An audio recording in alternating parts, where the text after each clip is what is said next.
Good morning বন্ধুরা। আসন্ন RRB group D পরীক্ষায় অঙ্কের যে ধরনের প্রশ্ন আসার কথা ওরকম 15টি অঙ্কের একটা সেট আজ করাবো। তো চলো শুরু করি। প্রথম অঙ্ক বলেছে 12% চক্রবৃদ্ধি সুদের হারে 2 বছরের জন্য 31,250 টাকার চক্রবৃদ্ধি সুদের পরিমাণ কত হবে যদি সুদটি 8 মাস অন্তর্দেয় হয়। তাহলে দেখো, আমরা জানি সবৃদ্ধিমূল বা সমূল চক্রবৃদ্ধি বা সুদাসল 1 বছরে কত হবে চক্রবৃদ্ধি হারে যদি সুদ 1 বছর অন্তর্দেয় হয়। ফর্মুলাটা কি? পি ইন্টু 1+r/100 এইটাই যদি 6 মাস অন্তর্দেয় হয়। 6 মাস যদি অন্তর্দেয় হয় ফর্মুলাটা কি হয়? পি ইন্টু 1+r/6/12, নিচে একটা 100 থেকে যাবে। এই যে 6 মাস অন্তর্দেয় বলে 6/12, এবার টু দি পাওয়ার 12/6n। তাহলে দেখো এই ফর্মুলাটাই কি আসছে, দেখো 6 দুগুণে 12, তার মানে হচ্ছে P into 1+r/2 into 100 to the power, দেখো 6 দুগুণে 12 2n। এটাই তোমরা মুখস্থ করছো, কিন্তু ফর্মুলাটা আসছে এইভাবে। এইবার ধরো 3 মাস অন্তর্দেয়। 3 মাস অন্তর্দেয় মানে কি হবে? পি ইন্টু 1+r ইন্টু 3/12, 3 মাস অন্তর্দেয় ইন্টু 100টা নিচে থাকছে, উপরে 12/3n। তাহলে এটাই দেখো ডিরাইভ করে কি আসছে, 3 4 12 আর 3 4 12, তার মানে আসছে P into 1+r/4 into 100 to the power 4n। তাহলে এবার 8 মাস যদি অন্তর্দেয় বলেছে, তাহলে সব ফর্মুলাটা কী হবে? P into 1+r into 8/12 into 100 to the power 12/8n। দেখো এটা কাটাকাটি করলে কি হচ্ছে, 4 দিয়ে কাটলে 4 দুগুণে 8, 3 4 12, আর এটা 4 দিয়ে কাটলে 4 দুগুণে 8, 3 4 12। তাহলে কি হচ্ছে? P into 1+2r/3 into 100 to the power 3/2n। এইবার দেখো আমাকে কি বলেছে, যে আর বলে দিয়েছে 12% আর সময় বলে দিয়েছে 2 বছর, সেটাই এখানে বসিয়ে দিই মানটা। তাহলে পি হচ্ছে 31,250, আর বলে দিয়েছে 12% ইন্টু 2, 3 ইন্টু 100, 3/2 ইন্টু সময় বলে দিয়েছে 2 বছর n। ঠিক আছে, এবার ক্যালকুলেশন করে দিই। দেখো 3 4 12, 4 25 100, আর 2 2 কেটে গেল। তাহলে হচ্ছে 31,250 গুণ 25 1 25 আর 2 27, 27/25 টু দি পাওয়ার কিউব। তার মানে 3 1 2 5 0 ইন্টু 27 গুণ 27 গুণ 27, নিচে হচ্ছে 25 গুণ 25 গুণ 25। তাহলে 25 দিয়ে কাটলে 25 1 25, 6 2 62, 25 দুগুণে 50, 1 2 12, 5 25 125। আবার 25 দিয়ে কাটি, 5 25 125 50, 25 দিয়ে কাটলে 25 দুগুণে 50। তাহলে 27 গুণ 27 গুণ 27 গুণ 2, তাহলে 27 গুণ 27 গুণ 27, 27-এর কিউব মানে হচ্ছে 19,000, 2 গুণ 19,683। তার মানে এটা গুণ করলে হবে 3 দুগুণে 6, 8 দুগুণে 16, 6 দুগুণে 12 1 13, 9 দুগুণে 18 1 19, 2 1 2 আর 1 3, 39,366। এবার এখান থেকে আসল কত না, এই আসল হচ্ছে 31,250, এটা বাদ দিয়ে দিলেই আমরা সুদটা পাবো। তাহলে 6 5 আর 1 6, 2 আর 1 3, 8 আর 1 9, 8,116, উত্তর 2। আচ্ছা, পরের অঙ্ক বলেছে এ বি এর তুলনায় 40% বেশি দক্ষ। এ একা 31 দিনে যে কাজটি করতে পারে তা সম্পন্ন করতে তারা একসাথে কত সময় নেবে। দেখো বলেছে এ বি এর তুলনায় 40% বেশি দক্ষ, তাহলে ধরি বি একদিনে 100 একক কাজ করে। ঠিক আছে, তাহলে বি যদি একদিনে 100 একক কাজ করে, এ একদিনে কত করবে? এর থেকে 40% বেশি, তাহলে এ একদিনে করবে 100 + 40 সমান 140 একক। এইবার কি বলেছে, এ একা 31 দিনে কাজটি শেষ করতে পারে। এ একদিনে যদি 140 একক কাজ করে, এ 31 দিনে কত কাজ করবে? 31 দিনে কাজটা করবে হচ্ছে 140 গুণ 31 একক। তাহলে 31 দিনে কাজটা শেষ করতে পারে, তাহলে মোট কাজের পরিমাণই 140 ইন্টু 31 একক। এইবার কি বলেছে, এ বি একসাথে করবে, তাহলে এ আর বি একসাথে একদিনে কত করবে? এ আর বি একত্রে একদিনে করবে 100 প্লাস 140 সমান সমান 240 একক। তাহলে একদিনে যদি 240 একক করে 140 ইন্টু 31 একক করতে তার কত সময় লাগবে? তাহলে 140 ইন্টু 31/240 এত দিন সময় লাগবে। তাহলে এবার এটা ক্যালকুলেশন করে দিই, 0 0 কেটে গেল, 7 দুগুণে 14, 12 দুগুণে 24, তাহলে হচ্ছে 7 1 7, 3 7 21 বাই 12, 217/12 দিনে। উত্তর 1। আচ্ছা, পরের অঙ্ক বলেছে সরলতম মান নির্ণয় করো। 1 plus sine t by 4 minus 4 sine t minus 1 minus sine t by 4 plus 4 sine t. ঠিক আছে, তাহলে এটাকে আমরা করি 1 প্লাস সাইন টি, আর নিচ থেকে 4 কমন নিলে 1 minus sine t minus 1 minus sine টি, নিচে 4 কমন নিলে 1 প্লাস সাইন টি। এবার দেখো লসাগু কত হচ্ছে? লসাগু হচ্ছে 4 into 1 minus sine t 1 plus sine টি। দেখো এখানে কত আছে? 4 আছে আর 1 মাইনাস সাইন টি আছে, তাহলে 1 প্লাস সাইন টি যাবে, তাহলে উপরে 1 প্লাস সাইন টি আছে, 1 প্লাস সাইন টি দিয়ে গুণ হয়ে 1 প্লাস সাইন টি তার হোল স্কোয়ার, মাইনাস এখানে কী হবে? 1 প্লাস সাইন টি আছে, 4 আছে, তাহলে 1 মাইনাস সাইন টি যাবে, তাহলে 1 মাইনাস সাইন টি তার হোল স্কোয়ার। এইবার দেখো তোমরা একটা বীজগণিতের ফর্মুলা জানো যে a plus b whole square minus a minus b whole square সমান সমান 4ab। এখানে সেই ফর্মুলাটা ব্যবহার করবো। দেখো 1 প্লাস সাইন টি তার whole square minus 1 minus sine t তার হোল স্কোয়ার, তাহলে উপরে হবে 4 ইন্টু 1 ইন্টু সাইন টি, আর নিচে দেখো 4 1 minus sine t 1 plus sine t মানে 1 মাইনাস টি সাইন স্কোয়ার, তাহলে 4 4 কেটে গেল, তাহলে উপরে থাকছে সাইন টি আর নিচে 1 minus sine square t, 1 minus sine square t মানে কস স্কোয়ার টি। এবার দেখো একটু ভেঙে লিখবো, sine t by cos t into cos t, তাহলে সাইন টি বাই কস টি হচ্ছে tan T, R 1 by cos টি মানে হচ্ছে সেক টি, তাহলে ট্যান টি ইন্টু সেক টি। উত্তর 2। আচ্ছা, পরের অঙ্ক বলেছে অনিল এবং তীর্থ এ থেকে 192 কিলোমিটার দূরে বিতে গাড়ি চালিয়ে যান। অনিল সকাল 8:20 এ বিন্দু থেকে যাত্রা শুরু করেন এবং 64 কিমি প্রতি ঘন্টা বেগে গাড়ি চালিয়ে যান। বি বিন্দুতে পৌঁছান এবং তৎক্ষণাৎ একই গতিতে এতে ফিরে আসেন। তীর্থ সকাল 9:50 এ বিন্দু থেকে যাত্রা শুরু করেন। 96 কিমি প্রতি ঘন্টা বেগে গাড়ি চালিয়ে যান, বি বিন্দুতে পৌঁছান এবং তৎক্ষণাৎ একই গতিতে এতে ফিরে আসেন। অনিল এবং তীর্থ প্রথম কোন সময়ে একে অপরের সাথে দেখা হয়? তাহলে দেখো এ থেকে বি বিন্দু এর দূরত্ব 192 কিলোমিটার। অনিল কটার সময় রওনা হয়েছে? 8:20 এবং তার গতিবেগ 64 কিমি প্রতি ঘন্টা। তীর্থ কটার সময় রওনা হয়েছে? 9:50 এবং তার গতিবেগ 96 কিলোমিটার প্রতি ঘন্টা। এই 192 কিলোমিটার যেতে কত সময় নেবে? দেখো অনিলের গতিবেগ হচ্ছে 64 কিমি প্রতি ঘন্টা, তাহলে 192 কিলোমিটার যেতে তার সময় লাগবে time T is equal to distance by speed. এখানে ডিস্টেন্স 192 কিলোমিটার আর অনিলের স্পিড কত? 64 কিলোমিটার প্রতি ঘন্টা, তার মানে 3 ঘন্টা।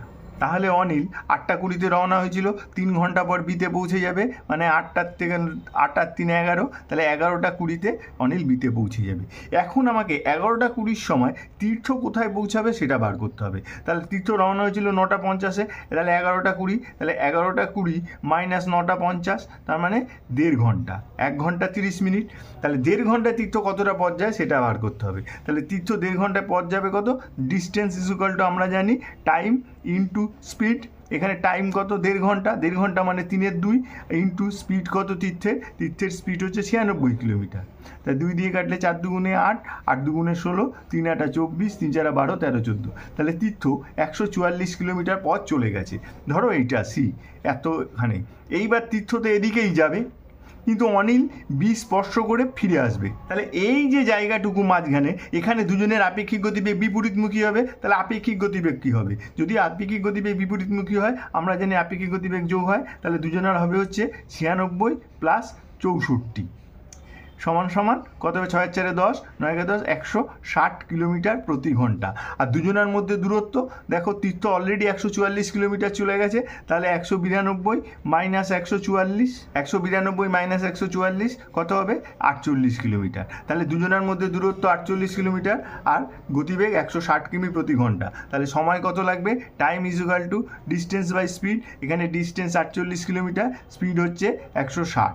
তাহলে কেটে দিলে 3 × 48, 16 10 কে 100, 3 এর 10 ঘন্টা। এটাকে মিনিটে নিয়ে যাই, তাহলে 60 দিয়ে গুণ করতে হবে, 0 3 6 18 মিনিট। অর্থাৎ দেখো 11টা 20 পর 18 মিনিট, মানে হচ্ছে 11টা 38। 11টা 38-এ তাদের দেখা হবে। উত্তর 1। আচ্ছা, পরের অঙ্ক বলেছে 64x³ plus 36x² plus 24xy² plus 2y³ এর মান নির্ণয় করো যখন x = 3 এবং y = -4। ঠিক আছে, আমরা যেটা দিয়েছি সেটাকে আগে একটু সিম্পলিফিকেশান করে নিই। 64x³ plus 36x² plus 24xy² plus 2y³ ঠিক আছে। এবার 64 মানে 4x তার হোল কিউব প্লাস 3 × 4x তার square into y plus 3 × 4x × y² plus y³ এইবার দেখো 4 4 16, 4 16 64 x³ লিখেছি, 4 4 16, 3 16 48, এখানে আছে হচ্ছে 36x² আমার হচ্ছে 48x², তাহলে কত বেশি নিয়েছি, 12। তাহলে সেই 12টা মাইনাস বারো x² করে দিলাম। এখানে দেখো 3 4 12 xy², এখানে আছে 24, তাহলে কত কম নিয়েছি, 12, তাহলে সেটাও এখানে যোগ করে দিলাম xy²। আর এখানে দেখো একটা y³ নিয়েছি, এখানে আছে দুটো y³, তাহলে এখানে একটা y³ থাকবে। তাহলে এটা হচ্ছে 4x প্লাস y তার হোল কিউব। আর এখান থেকে মাইনাস y যদি কমন নিয়ে নিই, তাহলে 12x² minus 12xy minus y²। এবার মান বসিয়ে দেবো, মান বসিয়ে দিই।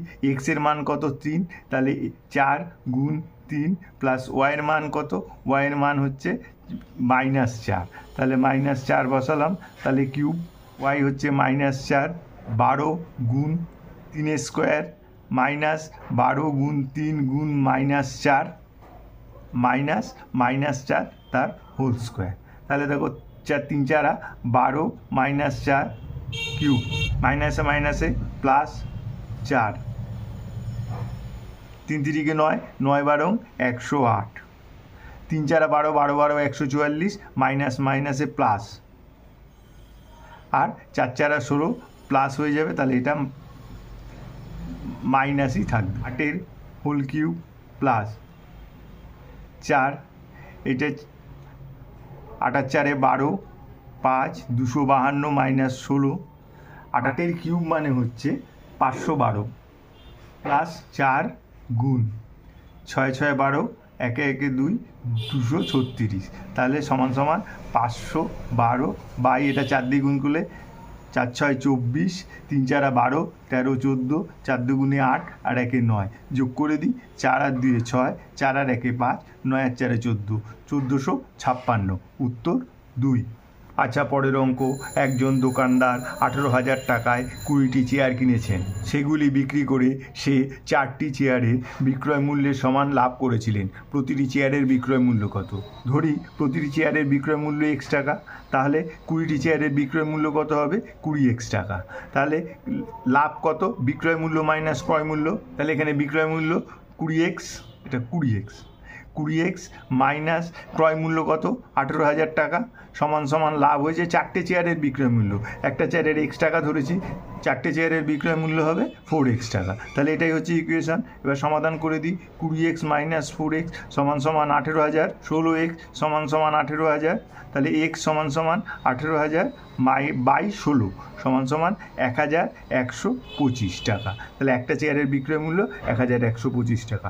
উত্তর 1। আচ্ছা, পরের অঙ্ক বলেছে আর 1 বছরের জন্য ব্যাংকে 80,000 টাকা জমা রাখতে চায় তার অ্যাকাউন্টে। ব্যাংকে 12% সরল বার্ষিক সুদ দেয়, কিন্তু অ্যাকাউন্টের জন্য প্রক্রিয়াকরণ ফি হিসেবে 3,000 টাকা ধার্য করে। অ্যাকাউন্টে তার শতকরা আয় কত হবে? ঠিক আছে, তাহলে কি না ৮০,০০০ টাকা সে 12% হারে 1 বছরের জন্য জমা রাখতে চায়। তাহলে ৮০,০০০ টাকার 12% হারে 1 বছরের সুদ যা আমরা বার করে নিই, তাহলে ৮০,০০০ টাকার 12% হারে 1 বছরের সুদ হবে ৮০,০০০ ইন্টু 1 ইন্টু 12/100, শূন্য দুটো কেটে গেল, তাহলে পড়ে থাকলো 8×12 = 96, 9,600 টাকা। তাহলে 12% হারে ৮০,০০০ টাকায় 9,600 টাকা 1 বছর পাবে। এবার ক্রিয়াকরণ ফি হিসেবে 3,000 টাকা কেটে নেবে। তাহলে 3,000 টাকা কেটে নিলে সে অরিজিনাল কত টাকা আয় করবে? অরিজিনাল আয় করবে 6,600 টাকা। তাহলে সে ৮০,০০০ টাকার 1 বছরে 6,600 টাকা ইন্টারেস্ট পাচ্ছে বা আয় করছে। তাহলে এবার তার আয়ের শতকরা হার কত? তাহলে রেট অফ ইন্টারেস্ট সমান সমান আমরা কি জানি? এটা হচ্ছে interest into 100/P into T. তাহলে এখানে ইন্টারেস্ট কত? 6,600 ইন্টু 100/P কত? ৮০,০০০ ইন্টু সময় 1 বছর।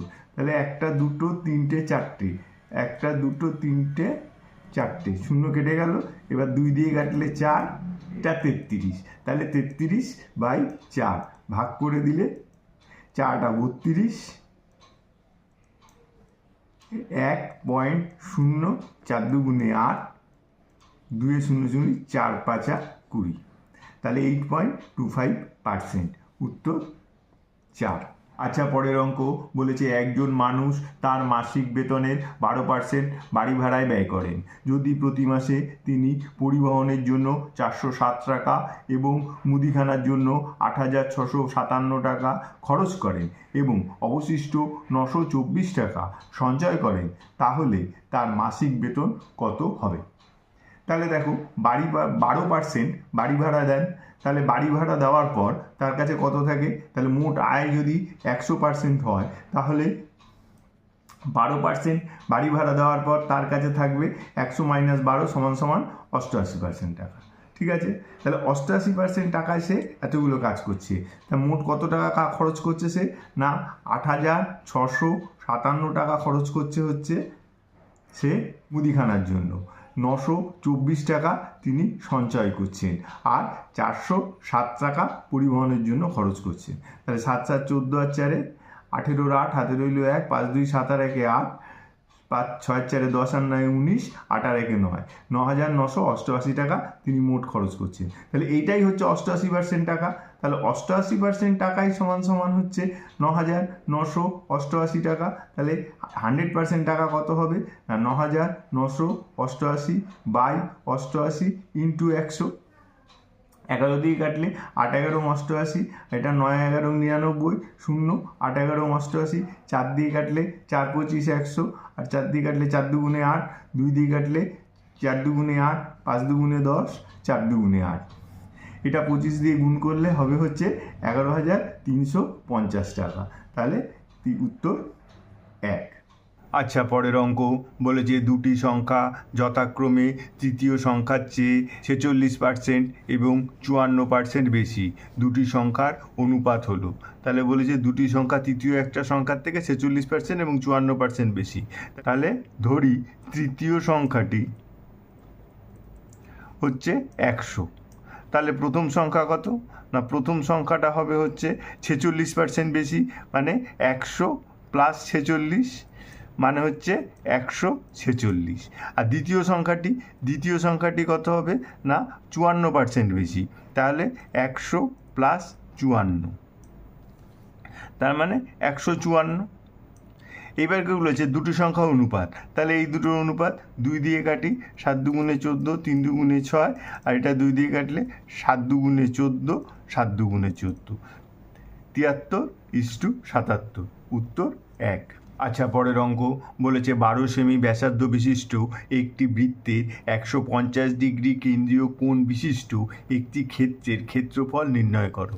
তাহলে আমরা কি করি? না 12 সেমি ব্যাসার্ধ বিশিষ্ট আগে একটি বৃত্তের ক্ষেত্রফল নির্ণয় করি। তাহলে বৃত্তের ক্ষেত্রফলের ফর্মুলা কি? বৃত্তের ক্ষেত্রফলের ফর্মুলা πr²। তাহলে এখানে পাই থাকলো, আর r² মানে 12²। পাইটা রাখলাম, দেখো প্রত্যেকটা উত্তরে একটা পাই আছে সেই কারণে। তাহলে 144 পাই সেন্টিমিটার স্কোয়ার, এটা হচ্ছে বৃত্তের ক্ষেত্রফল। এইবার দেখো একটা বৃত্ত, এই হচ্ছে কেন্দ্র। এই কেন্দ্রে যখন 360 ডিগ্রি উৎপন্ন করে তখন টোটাল ক্ষেত্রফলটা উৎপন্ন করে। তাহলে এবার বলেছি 150 ডিগ্রি কোণ উৎপন্ন করবে। তাহলে ধরো এইটা হচ্ছে 150 ডিগ্রি কোণ, তাহলে এই ক্ষেত্রফলটা বার করতে বলেছে। তাহলে আমরা লিখতেই পারি 360 ডিগ্রি কোণ সমান সমান 144 পাই সেন্টিমিটার স্কোয়ার হচ্ছে ওর ক্ষেত্রফল। 1 ডিগ্রি কোণ হচ্ছে 144 পাই বাই 360 ডিগ্রি, আর হচ্ছে 150 ডিগ্রি সমান সমান ইন্টু 150 উপরে চলে গেল, তাহলে এত সেন্টিমিটার স্কোয়ার। এবার দেখো 0 0 কেটে গেল, এবার 3 বারং 36, 12 12 144, 3 দিয়ে কাটলে 3 5 15, তাহলে 5 বারং 60, 60 পাই সেন্টিমিটার স্কোয়ার। উত্তর 4। আচ্ছা, পরের অঙ্ক বলেছে যে ক্ষুদ্রতম সংখ্যাটি থেকে 9 হ্রাস করলে 13, 20, 10 এবং 23 দ্বারা বিভাজ্য হয় তা হলো। তাহলে আমাদের প্রথমে কী করতে হবে না 13, 20, 10 আর 23-এর লসাগু। তাহলে এটাকে আগে 5 দিয়ে ভাগ করে দিই। 13, 4 5 20, 5 2 গুণে 10, 23। এটা আবার 2 দিয়ে যাবে, 13, 2 2 গুণে 4, 2 1 কে 2, 23। তাহলে লসাগু কত হবে 5 গুণ 2 গুণ 13 গুণ 2 গুণ 23। দেখো 13 আর 23 গুণ করলে হচ্ছে 3 13 39, 9 13 2 গুণে 26, 27 28 29, আর বাকি থাকলো 5 2 গুণে 10, 10 2 গুণে 20। তাহলে 20 গুণ এটা, তাহলে 20 দিয়ে গুণ করলে একটা শূন্য হবে। 9 2 গুণে 18, 9 2 গুণে 18 একে 19, 2 2 গুণে 4 আর একে 5, 5980। এবার বলেছে কোন ক্ষুদ্রতম সংখ্যাটি থেকে 9 হ্রাস করলে বা বিয়োগ দিলে। তাহলে 9 বিয়োগ দিলে যে সংখ্যাটা পাবো সেটা হচ্ছে এইটা। তাহলে অরিজিনাল যে সংখ্যাটা সেটা হচ্ছে এর সঙ্গে 9 যোগ করতে হবে। তাহলে 5989। উত্তর 1। আচ্ছা, পরের অঙ্ক বলেছে একটি সিলিন্ডারের বক্রতলের ক্ষেত্রফল তার পৃষ্ঠতলের ক্ষেত্রফলের অর্ধেক। যদি এর উচ্চতা 102 সেন্টিমিটার হয় তাহলে ব্যাসার্ধ নির্ণয় করো। দেখো বলেছে বক্রতলের ক্ষেত্রফল আর পৃষ্ঠতলের ক্ষেত্রফলের অর্ধেক। তাহলে সিলিন্ডারের বক্রতলের ক্ষেত্রফলের আমরা ফর্মুলা কি জানি, সিলিন্ডারের বক্রতলের ক্ষেত্রফল 2 পাই আর এইচ। আর সিলিন্ডারের পৃষ্ঠতলের ক্ষেত্রফলের কি ফর্মুলা জানি, সিলিন্ডারের পৃষ্ঠতলের ক্ষেত্রফলের ফর্মুলা 2 পাই আর এইচ প্লাস 2 পাই আর স্কোয়ার। ঠিক আছে, এবার কি বলেছে বক্রতলের ক্ষেত্রফল পৃষ্ঠতলের ক্ষেত্রফলের অর্ধেক। তাহলে এটা হচ্ছে একে 2 দিয়ে যদি গুণ করে দিই বক্রতলের ক্ষেত্রফলকে, তাহলে এই সমান হয়ে যাবে দুটো। তাহলে এখানে 4 পাই আর এইচ মাইনাস 2 পাই আর এইচ মানে 2 পাই আর স্কোয়ার। তার মানে 2 পাই আর এইচ সমান সমান 2 পাই আর স্কোয়ার। তাহলে 2 2 কেটে গেছে, পাই পাই কেটে যাচ্ছে, আর এর একটা কেটে গেল। তাহলে দেখো এখান থেকে পাচ্ছি এইচ সমান সমান আর। এখানে উচ্চতা কত বলে দিয়েছে 102, তাহলে আর সমান সমান 102 সেন্টিমিটার। তাহলে ব্যাসার্ধ কত 102 সেন্টিমিটার। উত্তর 4। আচ্ছা, পরের অঙ্ক বলেছে 53 কেজি ওজনের একজন ব্যক্তির পরিবর্তে নতুন একজন ব্যক্তি আসলে 4 জনের গড় ওজন 3 কেজি বৃদ্ধি পায়। নতুন ব্যক্তির ওজন কত? দেখো বলেছে 53 কেজির পরিবর্তে নতুন একজন আসছে, এসে 4 জনের গড় ওজন 3 কেজি করে বৃদ্ধি পাচ্ছে। তাহলে 4 জনের মোট ওজন কত বৃদ্ধি পাবে? 4 জনের মোট ওজন বৃদ্ধি পাবে 4 গুণ 3 সমান সমান 12 কেজি। তাহলে এই যে 53 কেজি ওজনের পরিবর্তে একজন আসছে, তাহলে তার ওজন 53 কেজি হবেই, আরও 12 কেজি বৃদ্ধি পাবে। অর্থাৎ নতুন জনের ওজন হবে 53 প্লাস 12 সমান সমান 65 কেজি। উত্তর 2। আচ্ছা, পরের অঙ্ক বলেছে যদি দুটি সমান্তরাল রেখাকে ছেদকারী একটি সরলরেখার একই পাশে দুটি বহিস্থ কোণের অনুপাত 7:5 হয়, তাহলে এই দুটি বহিস্থ কোণের মধ্যে বৃহত্তর কোণটি ছোট কোণটির চেয়ে কত বেশি হবে? তাহলে দেখো কি বলেছে, দুটো সমান্তরাল সরলরেখা, তার একটা ছেদক আছে, তার একই পাশের দুটো বহিস্থ কোণ, এই একটা বহিস্থ কোণ, এই একটা বহিস্থ কোণ, এর অনুপাত বলেছে 7:5, মানে এটা 7 হলে এটা 5, তাহলে ধরি একটা 7x, একটা হচ্ছে 5x। ঠিক আছে, এইবার দেখো এই দুটো কোণের সমষ্টি কত? যখন একটা সরলরেখা ছেদ করে তার একই পাশে অবস্থিত এই পুরো কোণটার মান 180 ডিগ্রি। তাহলে এই দুটো কোণের সমষ্টি সমান সমান 180 ডিগ্রি। তাহলে 12x সমান সমান 180 ডিগ্রি। তাহলে x সমান সমান 180 ডিগ্রি বাই 12 মানে হচ্ছে 15 ডিগ্রি। তাহলে x এর মান হচ্ছে 15 ডিগ্রি। তাহলে এবার বলেছে দুটি কোণের মধ্যে বৃহত্তর কোণটি ছোট কোণটির চেয়ে কত বেশি? তাহলে দেখো বৃহত্তর কোণটি ছোট কোণটির চেয়ে কত বেশি? না 7x - 5x = 2x = 2 গুণ 15 = 30 ডিগ্রি বেশি। উত্তর 2। আচ্ছা, পরের অঙ্ক, এ এবং বি একই সময়ের জন্য 7:8 অনুপাতে একটি ব্যবসায় বিনিয়োগ করে। যদি মোট লাভের 7% দাতব্য কাজে যায় এবং এর লাভের অংশ 12,600 টাকা হয়, তাহলে মোট লাভের পরিমাণ কত হবে? 2 দশমিক স্থান পর্যন্ত মান। ঠিক আছে, তাহলে দেখো এ আর বি এর মূলধনের অনুপাত 7:8। তার মানে এ এর মূলধন যদি 7x হয়, বি এর মূলধন কত? 8x। এবার লাভ্যাংশ মূলধনের অনুপাতে পায়, তাহলে 7x = 12,600, কারণ বি এ লাভ্যাংশের 12,600 টাকা পেয়েছে, তাহলে x = 12,600/7। 7 দিয়ে কাটলে 7 × 1 = 7, 5 × 12, 7 × 8 = 56, 1800। এইবার কি দেখো, তাহলে এ আর বি এর মোট মূলধন কত? মোট মূলধন হচ্ছে 8 × 7 = 15x, তাহলে মোট লাভ্যাংশ হচ্ছে 15 গুণ 1800 মানে 27,000 টাকা। তাহলে এ আর বি লাভ্যাংশে দুজনে যে ভাগ করে নিয়েছে তার পরিমাণ 27,000 টাকা। এইবার দেখো 100 টাকা যদি লাভ হয়, তাহলে 7 টাকা চ্যারিটিতে দিলে বাকি থাকে 93 টাকা। তাহলে 93 টাকা মানে 27,000 টাকা। তাহলে 93 টাকা মানে 27,000 টাকা। তাহলে 100 টাকা মানে কত? মানে মোট লাভ্যাংশ কত? তাহলে 27,000/93 গুণ 100। এবার এটাকে ভাগ করে দিই, 93 দিয়ে 27,000, আরও 100-র জন্য দুটো শূন্য আসবে। এবার 3টে যাবে দুবার, 3 দুগুণে 6, 9 দুগুণে 18, 6 আর 4 10, হাতে রইল 1, 8 আর 1 9, 9 আর 8 17, 1। তাহলে এবার শূন্য নামলো। এইবার যাবে 9 বার, 3 9 27, 9 9 81, 82 83, তাহলে 30। এবার শূন্য নামলো, যাবে না, আরেকটাও শূন্য নামলো, তা শূন্য নামলো, গেল না, আরেকটা শূন্য নামলো, সেই জন্য এখানে একটা শূন্য বসালাম। তারপরে যাবে 3 বার, 3 3 9, 3 9 27, 1, হাতে রইল 1 1 0। এবার হচ্ছে দুবার, 3 দুগুণে 6, 9 দুগুণে 18। তাহলে দেখো এই 29,032, এটা একটাই অপশানে আছে, অতএব উত্তর 4।